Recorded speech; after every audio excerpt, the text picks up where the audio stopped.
Not much was thought of this team. They were seeded 7th out of 8th. And you're just like going, man, I don't know how these guys even can stand a chance. The first game of the Olympics, the U.S. played Sweden. Very, very good team. The U.S. was down 2-1 with under 30 seconds to play. And Bill Baker, defenseman, tied the game. And you start to think, maybe there's something here.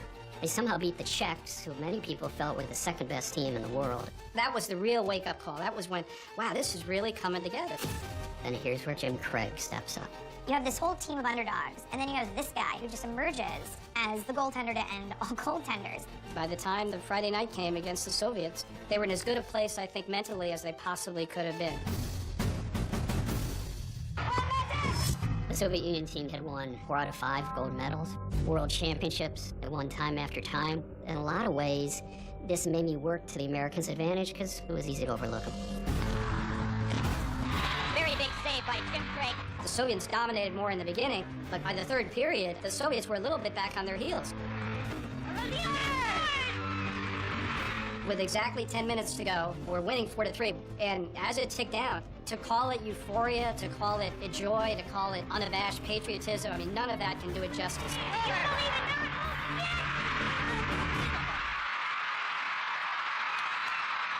You can just hear all hell breaking loose because nobody thought the U.S. was going to beat Russia.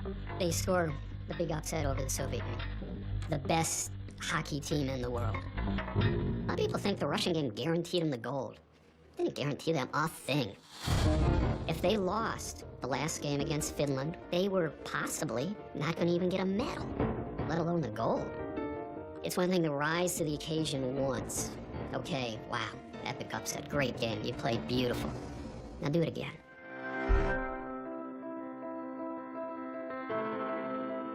Welcome to Lake Placid, Barrows.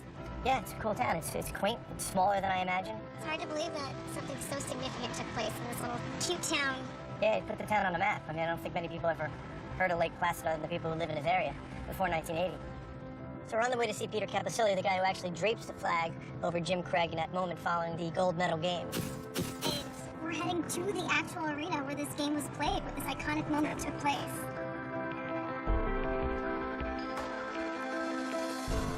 This is where it all happened, right? This is where it happened. Great moment in history for those young men. Beautiful. You feel a sense of nostalgia when you come back here? Absolutely. All right, so where were you sitting? This is the area.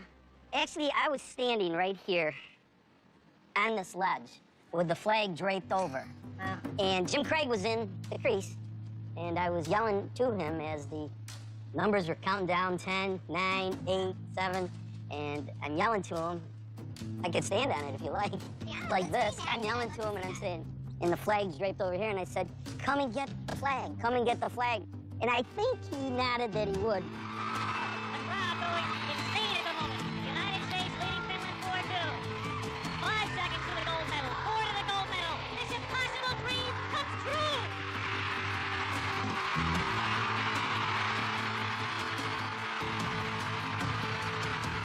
When the buzzer sounded, pandemonium broke loose, and that's when I jumped over the ice with the flag and went over and draped them. Jim Craig brings us the American flag.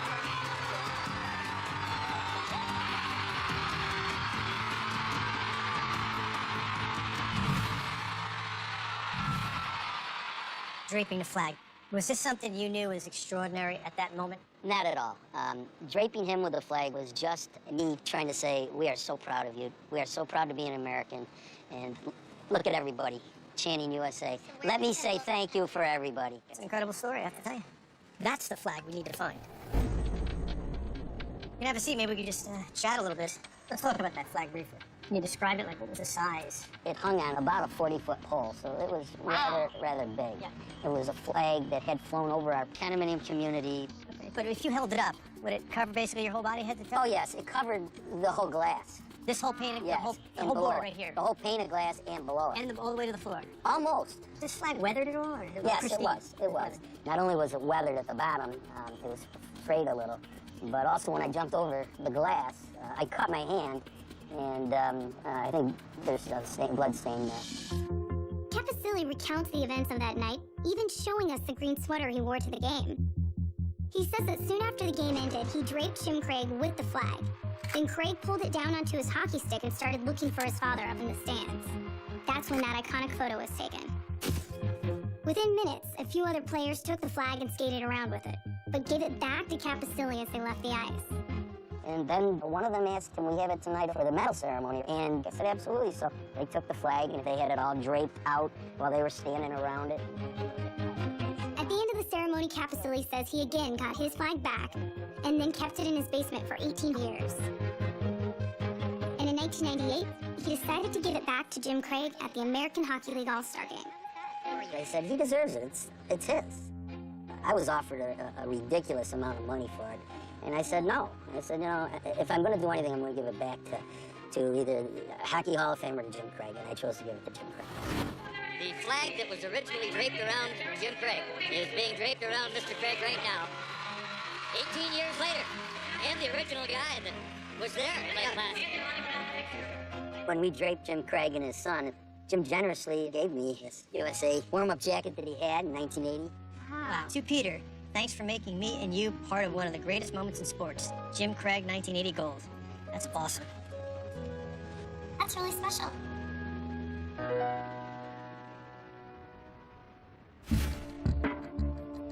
I have to tell you, I really enjoyed meeting up with him. I feel like he really transported us back to that moment. Well, from my perspective, it was productive for a number of reasons. One is, I think his story is extremely credible.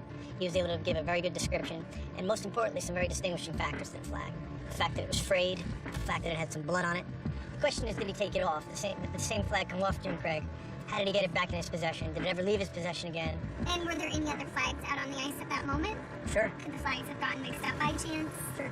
Absolutely. The real heart of this story, and the person to ask about that is Jim Craig. Oh, absolutely. Has he gotten back to you?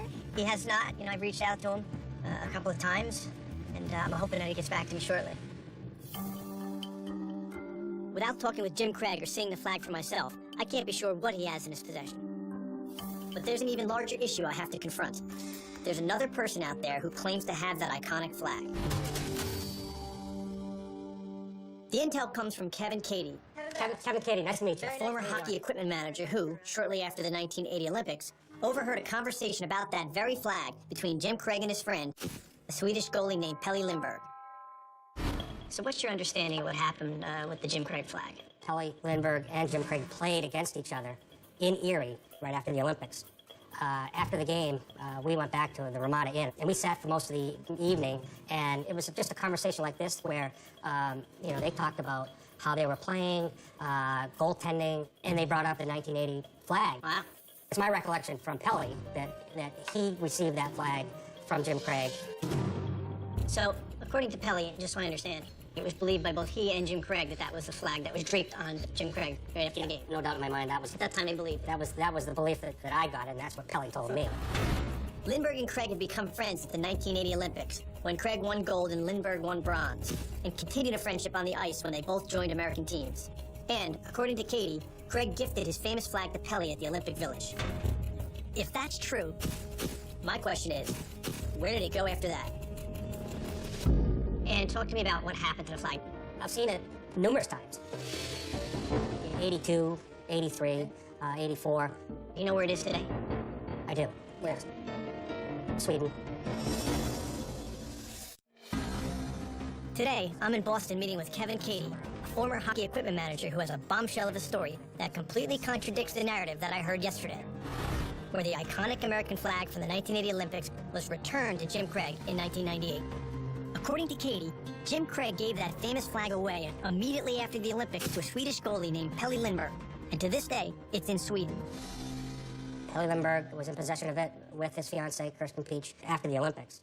Pelle passed away in 1985, and Kirsten Peach, to this day, 2015, she's still in possession of it. And I understand that Pelle unfortunately died tragically.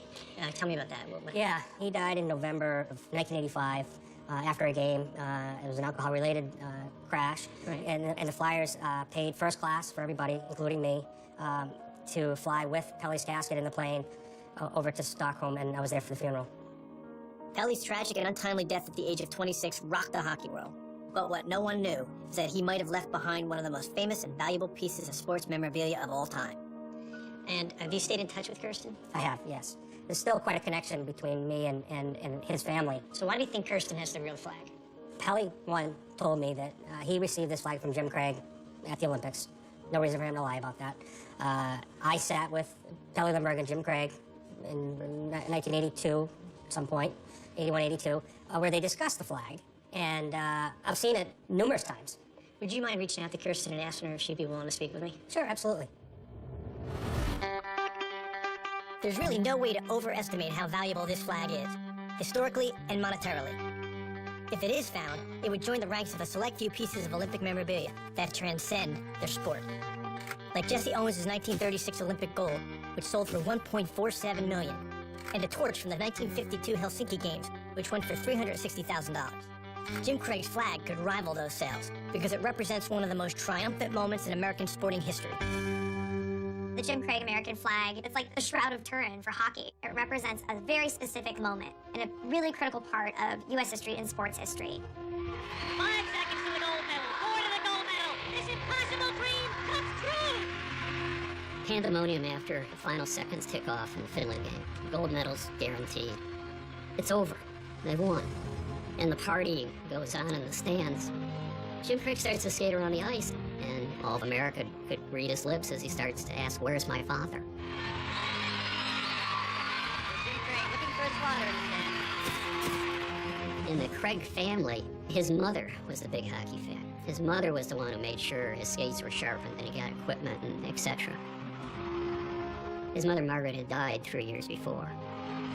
So you talked to Craig, and he said, "Of course, I wanted to know where my dad was." One reason a lot of people remember Jim Craig and the American flag is in a metaphoric way. We as a nation were lost at that point in time. I want to talk to you right now about a fundamental threat to American democracy. The United States seemed to be in an extraordinary crisis. The empire was falling. It is a crisis of confidence. The Cold War was still raging. The big bad wolf at the time was the Soviet Union. The way that most Americans saw it is we were the good guys in the white hats and they were the bad guys in the black hats. Afghanistan had been invaded only months before by the Soviet Union. We had Iran. Everywhere we turned, it seemed like things weren't working out. So lo and behold, you suddenly have a group of college kids that beat the best hockey team in the world.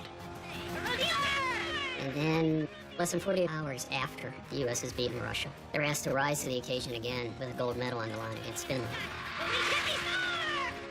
Not a lot of teams can, but this team did.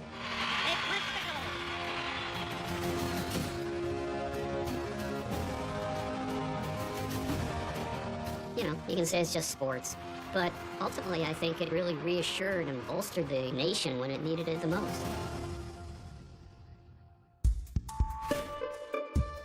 Now that I've got Kevin Katie's first-hand account of what might be a legitimate second narrative, different from the one that Peter Capasili told us, I've got to update Lauren.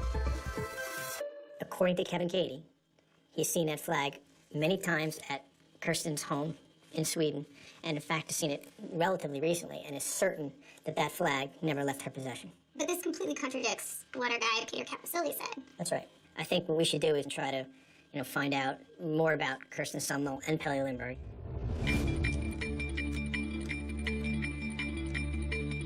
Here's something interesting. What do you got? LA Times article. It was written in February of '92. Here we go. Among Craig's hockey memorabilia is an American flag he believes was the one draped around his shoulders when he skated towards the stands to search for his father, Lake Placid. He gave that flag to Pelly Lindbergh, the Swedish goalie with whom he became friendly while playing video games at the Athletes' Village. After Lindbergh's death in a car accident 7 years ago, a package containing the flag was mailed to Craig's house. What? With a note from a woman saying Lindbergh had told her that the flag belonged to Craig. That's I've never heard that before. I mean, that is definitely a new version of the story. Katie didn't say anything about that. No. Capasili didn't say anything about that. So who's this woman? It's 92. So this was before that All-Star game when Capasili claimed that he gifted the flag to Craig.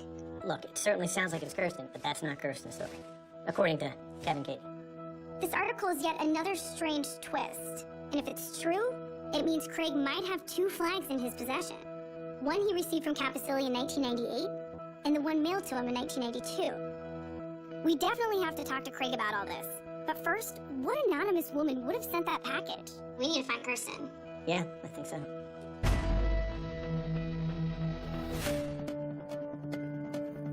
I'm about to meet with Kirsten Somnell, the former fiance of the late Pelle Lindbergh. We flew Kirsten in from Sweden all the way to New York. She's staying with a friend just outside of the city, and she brought the flag that she believes may be the flag with her. Hi, Kirsten.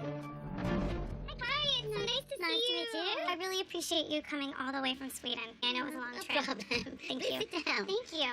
Where were you for the 1980 Olympic Winter Games? I was in Sweden watching the TV, seeing the games on TV. And then I met Pelle in the summer that passed, or the coming summer in 1980. Okay. And we became a couple. Oh, so you met him after the games that year?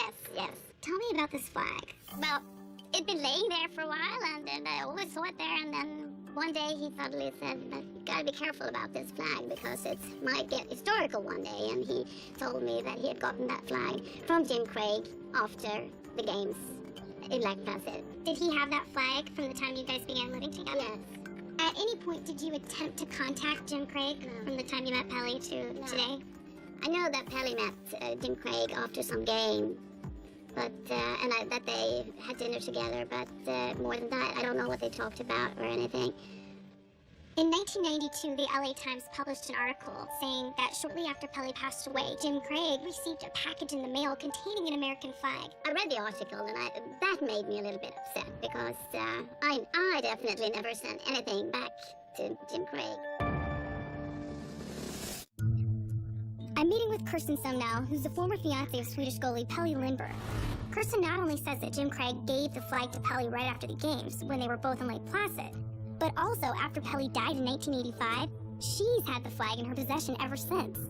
How did you store this flag over all these years?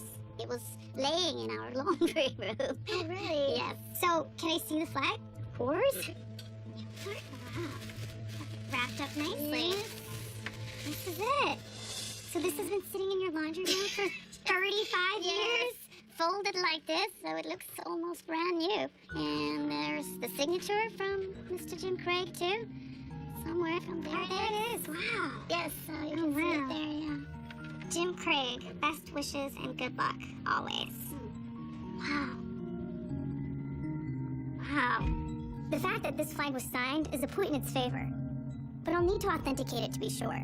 So why do you think Jim Craig would give Pelle this flag? In those days after tournaments, it was very common to exchange jerseys, things, equipment, and things. So I don't think it was such a big deal. And I don't think it was such a big deal to Jim Craig at the moment then, too. But it came a big deal. When did Pelle pass away? In 1985, in the fall, in November. I'm so sorry to hear that. That must have been a really difficult time. It was, yes.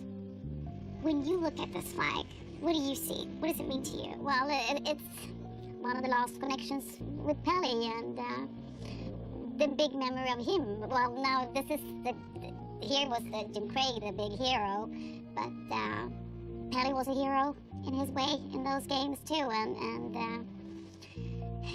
it's a memory from those years that I had together with Pelle, and how big he actually was as a goaltender. Where do you think this flag belongs? If it could be proved that this is the right flag, I think it belongs here in U.S., and that's why I proceed with this, because it's not right that a historical flag like this should be laying in our laundry room at home. I also want to know the truth. Would it be all right with you if I took this flag and had it examined by some forensic experts? Yes, I think that would be the best idea, yes. So, thank you. The photograph of Jim Craig with the flag, I mean, I can't think of a more enduring sports photograph. That image gets beamed around throughout the world and is seen over and over and over and over again. It is so powerful and so enduring. It's stayed with us for so long for a reason. I think the flag is something we turn to at moments of either tremendous celebration or tremendous loss. It's such an enduring and powerful symbol for us as a nation, the ultimate symbol. It's instantly recognizable. Whether it's in after 9/11 or going way back before that to Iwo Jima. The flag being raised at the end of World War II, the flag on the moon. These are very, very important moments to showing that the United States was a united country and that we could defend ourselves. But in the 1980s, people were burning flags, and this was a very difficult time domestically. Our confidence as a nation was shaken. This impossible dream comes true! And then when you have the American flag draped around Jim Craig, he's embracing the flag like a shawl. That was the quintessential moment, what sticks in the public imagination. We weren't burning the flag, we were embracing the flag. This was extremely important in terms of the iconography of the flag. We were a nation. We were united. The American flag is a powerful emblem in our society, and its image so often evokes emotion and transports us to a moment in time. The photo of Jim Craig's flag still does that 35 years on. But at this stage in the investigation, we can't say for sure who has that flag. Is it Craig himself, who received a flag back from Caposilli in 1998 and apparently also received one in the mail in 1992? Or is it Kirsten, the former fiancée of Pelly Lindbergh, whose flag has a clear Jim Craig signature on it? Our first step in getting to the truth is to have the signature on Kirsten's flag analyzed.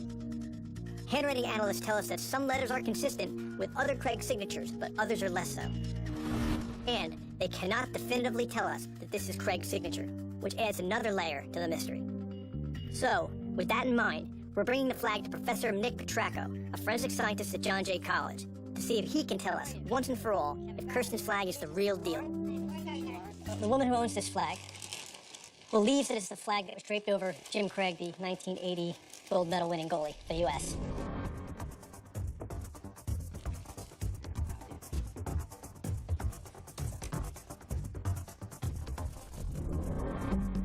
First step in identifying whether Kirsten's flag is the true flag from that iconic picture of Craig we all know is to compare the flag to photos from the moment in 1980.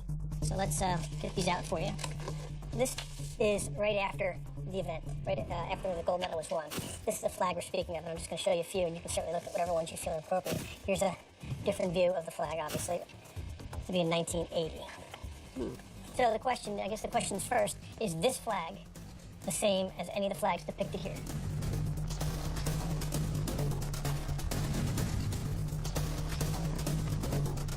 What does that tell you? Lauren and I have brought Kirsten's flag, the flag that she says Craig gave to Pelly Lindbergh, to an authenticator. His first task is to compare it to the photos of the flag that Peter Caposilli brought to the ice and draped over Jim Craig in 1980. This was brought to a game by Peter Caposilli, a gentleman who says that the flag was flown over his family's condominium. Well, it certainly looks like it's worn a little bit. This is a clean flag. It doesn't look like there's any wear. There's no dirt. Doesn't seem to be any fraying along here, which is what I'm seeing along the edge of that flag. Tons of fraying here, all along here. This is frayed out. Oh, all right. Yeah. Typically, a flag like this has been flown once or twice. Forget about 35 years. So, Professor, in your expert opinion, is this flag the same flag that's depicted in the photographs from 1980? My opinion, no, absolutely not. I would testify in court right now that that's not the flag. Okay. The bottom line is, Kirsten's flag is pristine. It doesn't have the fraying evident in the photos from 1980. But it does have a Jim Craig signature. Could he have signed a different flag? As we checked out the shots from the night, it's clear there were multiple flags on the ice. And we noticed something else interesting. One of them isn't just frayed. It has a distinct tear. This is typically what happens to flags if they are flown. They kind of tend to come apart. That tear, that's like a jigsaw match. So now that we know that Kirsten's flag isn't the right one, the question is, can Peter confirm the flag he brought to the ice had a tear?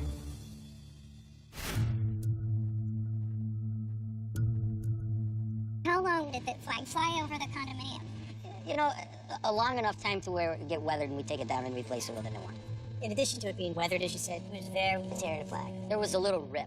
Where was that? It was towards the bottom. Yeah. In the As vicinity I recall. of the blood? Where the blood was? I can't recall that. The flag you jumped the boards with was sort of tattered on the edge and had a little dry blood on the bottom of it, right? Or a little blood at the time, wasn't it? The flag that you brought to that ceremony at night was tattered and had blood on it. How about the flag you got back that night? The same flag. Little blood on the bottom and Same tattered. flag. No question. And the same flag Jim Craig has now, tattered about him with a little dried blood.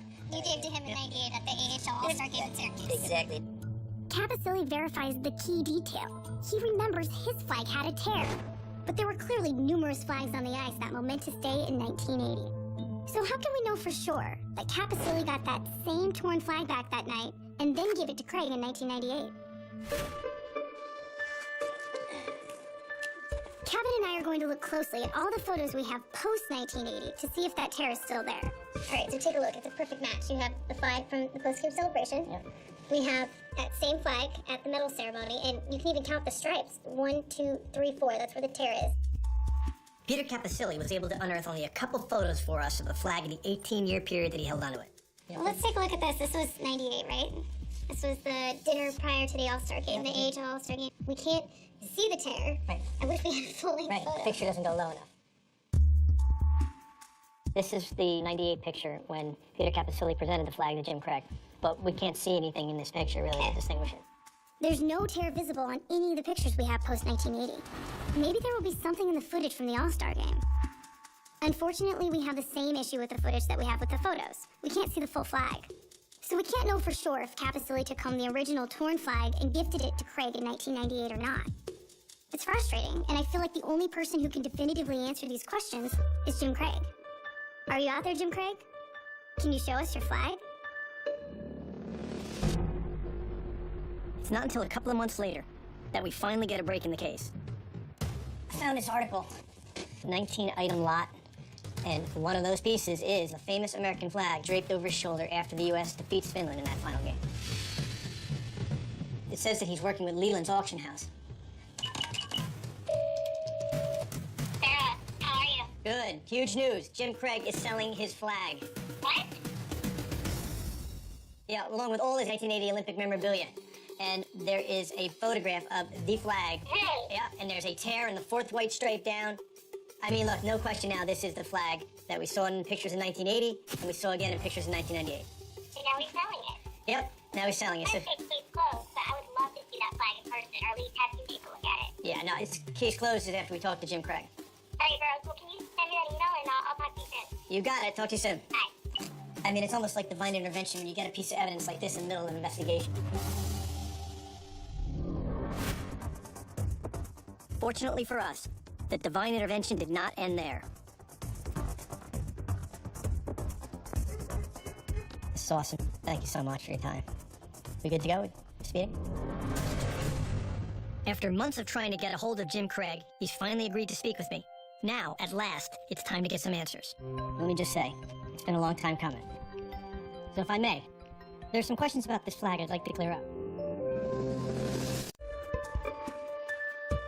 After months of investigating the Jim Craig American flag, I finally got an interview with Jim himself, who has now confirmed he has the original flag and is planning to sell it.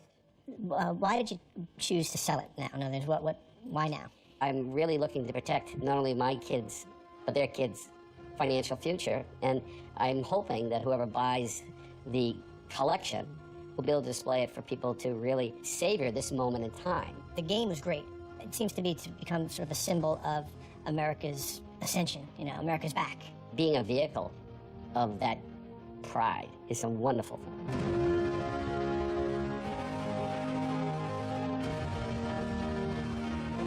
And when you collectively get together as a group and you work so hard and then you achieve something collectively, it's just really a special time. The flag. Do you have a recollection of it being put on you? Yeah, well, as the game was ending and I was heading over to kind of find my father, Peter was standing up on the glass. The flag was draped over, yelling for me to come over and grab the flag. And I was just more busy. And then as I was looking for my father, he physically put the flag on my shoulders. Why were you looking for him at that moment? When you are part of something as epic as what we were part of, there's an awful lot of people who make a lot of personal sacrifices along the way. My mother had just passed away, and so I knew my father would be thinking of her, and so I wanted to let him know I was as well. And so the search in the stands for my father was as acknowledgement for all the personal sacrifices, not only he made, but for my mother as well. You know, that picture has become so iconic. It's become so much more than just a great shot of a victorious goalie. That's what I think is so special about it. You got a guy in upstate New York that gets up at 2 o'clock in the morning, rigs a great big flag, jumps over the glass, cuts his hand, and happens to catch me looking for the most private moment of my life. This is an incredible moment in time that came about naturally. Right. You know, it's an amazing story. It really is. At some point, did you give a flag to Pelle Lindbergh? I did. Okay, what was that flag? When the Olympics were over, and then we got a trip to the White House, and we go on Air Force One, which is really kind of a cool thing. But my equipment had to get home. And so my father gave the equipment to a person from our town to drive home. Now, think about this. Who would ever let that happen today? But back then, you know, that's kind of what it is. So anyway, I come home a couple days later, and my equipment's there. And in the bag is a flag, so I'm assuming that's the flag. So Pelle and I we turned pro. Time goes by. I think he's with the Philadelphia Flyers, but he's in the minors. I'm with the Boston Bruins, playing out of Erie. And we're like, what are we doing here? This is like, from the Olympics, now we're here. And so we traded. I was going to give him my flag, which I thought was the flag. Right. And he's going to give me his jersey. And so that's the story behind the flag to Pelle. And you signed it to him? Yeah, I don't remember what I signed, but I'm sure I did. Yeah. So how did you determine that it wasn't the flag? In other words, when did it first come to your attention? Well, for years, Peter had been trying to get in touch with me through my agent, saying he had a flag. I'm saying, I got a flag, it was in my bag, and I never got to talk to him. Eventually, he asked me to go to this all-star game, so my son and I went down, and we were presented with a flag. Now, is there any question that that flag that Peter gave you was the flag? No. Was it torn? Did it have a tear in it? Torn. Peter's blood's on it. There's no question that that's the flag. It's got the ribs, it's big, and, you know, there's no question. I want to ask you about the 1992 article, LA Times article. I don't know if you've ever seen it, perhaps not. But the writer makes some mention of, well, Jim received a package at some point after Pelle Lindbergh died, and in that package was a note that said, here's the flag back. I don't know if you know where that story came from, or if you ever heard that. I think what the deal is that I sent his jersey back. I think they're misinterpreting what came back, because I don't have any flag, because if I did, it would be signed to Pelle, and I'd have it right here, and we'd be looking at it, right? I see. And so I think the package that they're talking about is the jersey that I sent back. I see. I never kept the jersey. I thought that would be more important to his family. I see. How has this moment now sort of affected your life? People ask me all the time, they go, Jimmy, is there ever a day that you don't think about this thing? And I say, no, because there's always somebody telling me something on how it helped them personally, professionally, emotionally. And so for 35 years, I've learned every day how special this moment really is. Well, I have to say, you know, as a young kid from, you know, a little town Caldwell, New Jersey, seeing you do what you did, I never thought I'd, you know, be sitting here talking to you, and it has been a true honor and a thrill, and I can't thank you enough. Oh, thanks, Kevin. Appreciate it. Jim was, without a doubt, the missing link. Now Lauren is joining me to meet Josh Evans, head of Leland's auction house, to hear more about the sale and finally get our eyes on the flag. So now, I understand that you have the flag somewhere here on the premises? It's here. Any chance we could take a look at it? No way. I'm not sure. Well, you gotta start with the gold medal. Yes, you do. Gosh, I'm gonna get goosebumps.